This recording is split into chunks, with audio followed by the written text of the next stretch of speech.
Assalomu alaykum hurmatli yurtdoshlar, aka-ukalar, opa-singillar.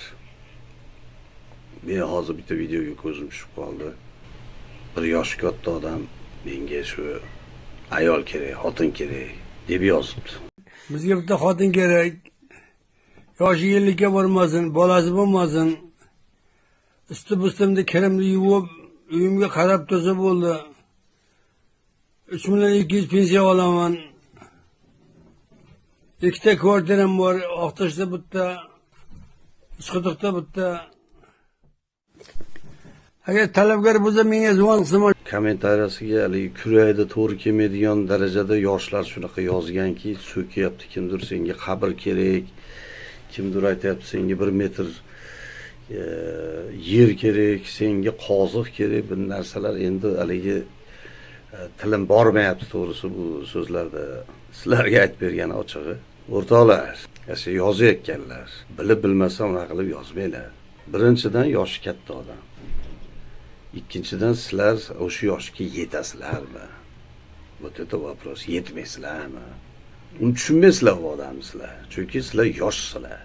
U yoshga yetmagansizlar. Uni bilmaysizlar, tushunmaysizlar. Faqat sizlar pastel deb o'ylayapsizlar-da, pastelni otaxon shuning uchun yozyapti degan ma'no kelib chiqyapti. Sizlarning fikringlarda shunaqa. Yo, unaqa emas o'zi aslida. Men nima uchun unaqa emasligini aytib beraman sizlarga. Assalomu alaykum hurmatli vatandoshlar. To'ylaringizga, marosimlarga butun respublika bo'yicha san'atkorlar kerak bo'lsa, bizga murojaat qilishinglar mumkin. O'zingizlar to'g'ridan to'g'ri chiqsanglar, sizlarga qimmat tushadi. Biz orqali chiqsanglar, ancha skitka bilan sizlarga arzon bo'ladi. O'shuning uchun bizga murojaat qilinglar. Profil shapkasida Telegram silkasini qoldirganman. O'shuni bosib Telegramga o'tasizlar. Raqamlar bor. O'sha orqali murojaat qilishinglar mumkin. Sog' bo'linglar. Meni onam o'tdi. Joylar jannatda bo'lsin. Hoji onam o'tdi. Oradan 2 yildan keyin otam o'tdi. Hoji otam o'tdi. Xullas, onam o'tgandan keyin otam yig'laydigan bo'lib qoldi. O'zidan o'zi o'tirib gaplashib o'tirib, xayolga ketib qoladi, yig'laydi. Ular bir-birlari bilan nihoyatda bir-birlarini yaxshi ko'rgan, juda uzoq yil, 55 yil, даже 60 yilga yaqin yashashgan birga. U yo'qotib qo'ydi suyanganini. Bu juda qiyin narsa. Men hali ko'zim bilan ko'rib, xuddi meni onam, otam o'tmaydiganga o'xshab tuyulardi. Jonni Alloh beradi, Alloh yana qaytarib oladi. Hayot qonuni ekan. Yig'ladik, siqtadik, qo'limizdan hech narsa kelmadi. Onamdan keyin otam o'zini tashlab yubordi ochig'i. Qandaydir haligi hech narsani qizig'i qolmadi onamdan keyin. Yig'laveradigan bo'lib qoldi, gaplashib o'tirib, ko'zi bir joyga ketadi, o'yga ketadi, fikriga ketadi, yig'laveradi o'zidan o'zi. Bu rosa qiyin narsa ekanda, bu oson narsa emas ekan bu. Yana hammani boshida bor bu. Bu gapirayotgan negativchilar. Sizlarda ham boshingizda bo'lishi mumkin narsalar bular. O'shuncha bilmasdan hech qanaqa narsalarni gapirmanglar. Oradan bo'pti, onamizni yili o'tdi. Yili o'tgandan keyin bir kuni men kirib dadam bilan gaplashdim. Dada, yoningizga bitamda bir mehribon topaylikmi dedim. Desam, qo'y bolam dedi men. Katta odam dedi, uyataman unaqalarga uyat bo'ladi dedi. Endi siz yolg'iz qolyapsiz o'zingiz dedim. Endi biz kiramiz, 1 soat o'tiramiz, 1,5 soat o'tiramiz. Kimdir telefon qiladi, chiqib ketamiz, ishim bor dedi deymiz. Opalarim keladi, xabar olgani. Ular ham oilasiga ketadi. Akam kiradi. U ham kechqurun bo'lganda oilasini yoniga kirib ketadi. Yolg'iz, dadam yolg'iz o'zi qolyapti-da. Birada hammani ish bo'lib ketadi-da, ertaman hamma ketadi, o'zi yolg'iz uyda. Bu juda qiyin narsa bu. Juda qiyin narsa. Keyin oxiri undan keyin o'ylanib akalarim bilan, opalar bilan maslahat qildik. Men tushuntirdim, men o'zim tushunganimcha, sizlar manaqa uyat bo'ladi deyapsizlar, to'g'ri. Ularni uyat bo'ladi bilan otamizni uzoqroq yashashni xohlaysizlarmi? Qiziqish bo'ladi qandaydir. Mana qilib yig'lashlari kamayadi, ovunadi, gaplashadi. Keyin xullas akamlar bilan kirib dadamni unatdik. Bu yerda nimaga bu boboy gapiryapti. Shu yerda tushunganim uchun gapiryapman bu gapni. 60 yosh bo'lmasin, 50 yoshdan past bo'lsin deb gapiryapti. Buni nima uchunligini aytib beraman sizlarga. Biz yine kelin qidirishga tushib ketdik. Endi dadam yoshi katta, shu boboydaqa hisobda. Qiyin. Yosh katta odamga bir turmush o'rtoq topish juda ham qiyin. Chunki 60 ga kirgan ayollar 50 dan keyin ayollarda klimaks degan kasali bor. 50 dan keyin kimgadir 40 dan keyin ham 45 dan ham 50 ga yaqin ham kelaverar ekan u narsa. Men surishtirib bildimda. Undan keyin umuman haligi ayol kishini o'zini quvvati bo'lmaydi. O'zi xolamaydi birovga mehnat qilishni, xolamaydi, uni kirini yuvishni xolamaydi. Erkak kishini xolamay qoladi umuman. Endi qo'pol bo'lsa ham bu haqiqat. Shunaqa ekanda men surishtirib bildim. Nimaga bu boboy shunaqa deyaptiki, 45 bo'lsin. 45 da bo'lsa sal haligi shijoat bo'ladi, sal mehnat qilishga kuchi bo'ladi degan ma'noda aytgan. U sizlar hali pastelda o'ylayapsizlar xolasizda, hali pastelda o'ylab turib yoshini o'ylayapti degan fikr bo'ldi sizlarda. O'shuning uchun yozyapsizlar. U odamni hali o'lmasdan turib go'riga g'ishtashib yubordinglar-da. Unaqa bo'lmaydi, o'rtoqlar. Rosa qiyin ekan, borib men nechtasi bilan o'zim bordim. O'zim borib gaplashdim. Kelin ya, opa, biz dadamiz yoshi katta. Endi u 50 da 60-ni ham topdik. Ular hech kimi men dedi jonim bilan dedi. Meni o'zimni mazam yo'q, o'zim quvvatim yo'q. Men yaramayman borib bu yerda mehnat qilib tozalab qarolmayman deganlar hammasida pashti bir xil tema. Qarolmayman. Menga hech narsa kerak emas, menga o'zimga tinchlik kerak xolos deyapti. Bu u yoshdagi ayollar, tushunyapsizlarmi? Даже 50 deylar ham. 50 da kamdan kam bo'lsa kerak, menga uchraganlari pastda ham shunaqa deydi hammasi. 50 da Bizga bitta xotin kerak. Yoshi 50 ga bormasin, bolasi bo'lmasin. Üstü-bustimni kirimni yuvib, uyimga qarab tursa bo'ldi. 50 da pasti degani shu borib shu xizmatni bemalol qiladigan sal quvvati bor degan ma'noda gapirdi u boboy. Shuni bilib olinglar. Sizlarning fikringlar boshqa, o'zingizlarning yoshinglardagi fikrga qarab ketyapti-da. U yoshda unaqa yosh erkakdaqa ayolni olib kirib, u yoqqa tortib, bu yoqqa tortib unaqa narsalar bo'lmaydi uni odamda. Juda ham kamdan kam bo'lishi mumkin. Endi erkak u ham masalan, nimaga uylanaman? Endi ras ayoli bo'lgandan keyin nikoh bo'lib, halol olishga haqqi bor-da. Nimaga sizlar uni so'kasizlar? Men sizlarning gapinglarni eshitib, hali go'riga g'isht tashib o'rganinglarni ko'rib, yomon fikrdaligingizni ko'rib, shu videoda qaror qildim shu video qilishga. Bu temada, o'zi bu temada meni anaqam yo'q. Men xonandaman, kino rejissyorman, aktyorman. Holatni ko'rganim uchun o'zim shug'ullandim u. Otam uchun shug'ullandim bu ishda. O'shuning uchun bildim buni. Juda ko'p oy shug'ullandim. 50 da pastroq bo'lsin degani shu maqsadda aytgan uni otaxon, xolos.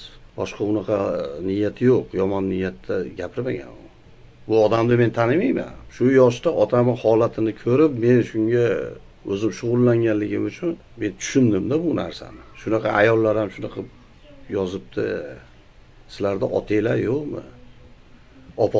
Opa dadalaringlar yo'qmi? Katta buvinglar yo'qmi? Men otamga yana kiraman, yarim soat o'tiraman-da, birov telefon qiladi. Haqiqatda hayot, ishlarim bor. Dada menga duo qilib bering. Men ishim bor edi. Ha, bo'pti bolam deb duo qilib ketadi. O'zi yakka qoladi. Bu yerda orada opamlar kelar balki. Opamlar keladi. Duo qiladi, u ham yarim soatda ketdi, 1 soat, yarim soat. Akam keladi. U ham keladi, yarim soat ketdi. Endi har kuni ham opalar ham kela olmaydi. Endi ularda ham oilasi bor, ishi bor, pochchalar bor, boshqa. Ularni ham tushunsa bo'ladi. Men nima demoqchiman? Bilib bilmasdan gapirmanglar. So'kmanglar. Sizlar u yoshga yetib olinglar oldin. Sizlar yetasizlarmi u yoshga? Kirolmaysizlarmi? Вот это вопрос. Undan duosini olmaysizlarmi? Katta ko'pchilik chol, sassiq chol bir bolalar deb yozib tashlabdi. Oldin sen sassiq chol bo'la olmaysanmi, bo'lmaysanmi o'sha yozgan. U yoshga yetish oson emas. Kimdir avariya bo'lib o'ladi, kimdir bitta sababdan o'ladi, kimdir kasal bo'lib o'ladi. Alloh biladi uni. U yoshga yetib olish, u shu Alloh siylab o'sha yoshga yetkizgan, hamma kirolmaydi u yoshlarga. O'shuning uchun otaxonlarda duo solinadi. Shu meni otaxon siz yoshingizga kirib yuraylik. Chunki hamma etapni ko'rib o'tib, shu o'lmasdan borgan odam u. O'shuni duo qiling deydi. O'sha duosini qariyalarda duosi shu bo'ladi. Ko'p yoshlarimiz tushunmaydi buni, tushunmasdan so'kyapti odamni og'ziga kelgan gaplari bilan. Uyalmaysizlar shunaqa. Oldin tushunmasdan gapiryapsizlar-da, sizlar faqat haligi bu odam pastelda o'ylayapti, shunaqa sho'x chol degan fikrda sizlar yozdinglar buni. Bunaqa emas o'zi aslida. Bu yolg'izlik faqat Allohga xos. Yolg'izlik yomon. Hamma ketadi, ota o'zi qoladi mana shunday o'tirib. Sekin kelib poylasiz uxlayotgan bo'ladi. Og'zini osmondan qilib charchaydi. Va o'tirsangiz o'tirgan bo'ladi, o'ylanib o'tirgan bo'ladi, mana shunaqa bo'ladi. Bu yomon narsa, yolg'izlik narsa. Men otamni ko'rdim shu narsani. Yig'laydigan bo'lib qoladi. Yaqinidan ayrilish bu oson narsa emas bu. Hech qachon hech kim yaqinidan ayrimasin. Shunaqa, shuning uchun kattalar duosini olib yurishni o'rganinglar. Qarg'amasdan. U sizlar qarg'ishlar o'tmaydi-ku o'zi. Shu farosati yo'q odam shunday yozib tashlaveradi, o'ylanib o'ylanmasdan. Chunki sirasi o'sha fikr keladi, chunki o'zi shunaqa u odam. Faqat fikri shu pastel, boshqa narsa yomon fikrlardir. Yaxshi fikrlar ham bor. Nima nikoh qilib olish, nima uylanish haqqi yo'qmi? Haqqi bor. U ham erkak. Haqqi bor. Talab shu imkoniyatini aytyapti. Men 2 ta kvartiram bor deyapti u boboy. Shuni beray deyapti, bittasini deyapti. Farzandi yo'q ayollar deyapti bu yerda. Bolasi yo'q bo'lsin deyapti. Farzandi yo'q bo'lsa, shu menga mehr beradi o'shuni o'rniga degan maqsadda gapiryapti. Farzandi yo'q ayollarimiz, tug'magan ayollarimiz bor-ku. O'shalarni nazarda tutib gapiryapti u boboy. Xizmatkor ol deb yozishibdi. Xizmatkorni ham qilib ko'rdik. 2 ta 3 tasini endi ularning kimligini aytmayman. Bir kesa pensiyasiyoni yami yo'q bo'ladi. Bir kesa yo'q piyolasi yo'q bo'ladi. Bir anaqasi onani tillalari qolib ketgan tillalari bor ekan, ular yo'q bo'lib qoldi. Bitta sekin tashishni boshladi unaqa odamlar. Ular mehr bermaydi, u faqat tez shu ishini qiladi, ketadi, shu o'g'irlik qiladi ko'pi. Hammasini demayman, ko'pchiligi shunaqa ekan. Uni ham ko'rdik. Bundan keyin sal o'ylanibroq yozinglar bunaqa narsalarni. Kallani o'ylanish uchun chiqargan. Alloh yaratgan shuni. O'zidan o'zinglar shapet og'ziga kelgan narsani yozib, so'kib, yosh katta odamni. Sog' bo'linglar, salomat bo'linglar.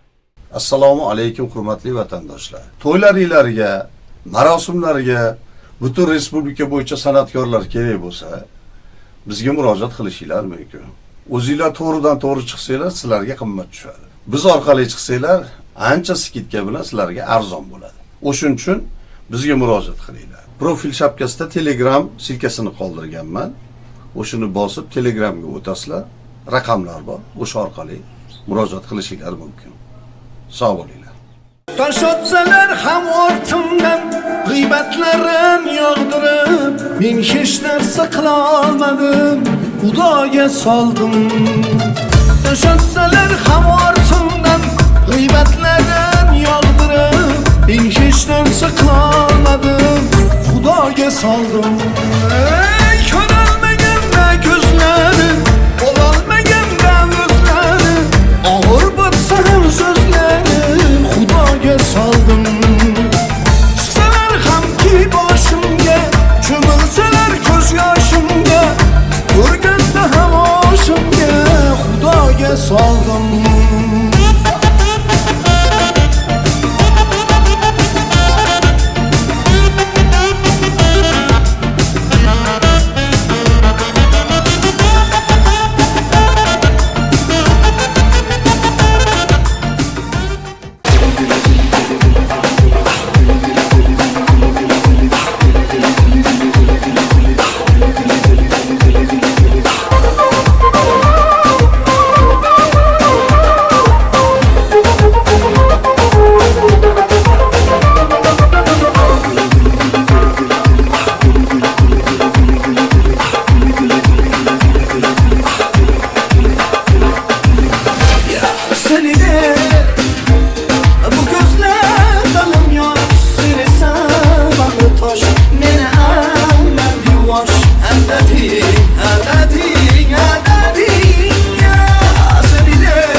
odamlar insofli yo'lga qo'yar. Salom bersa sekin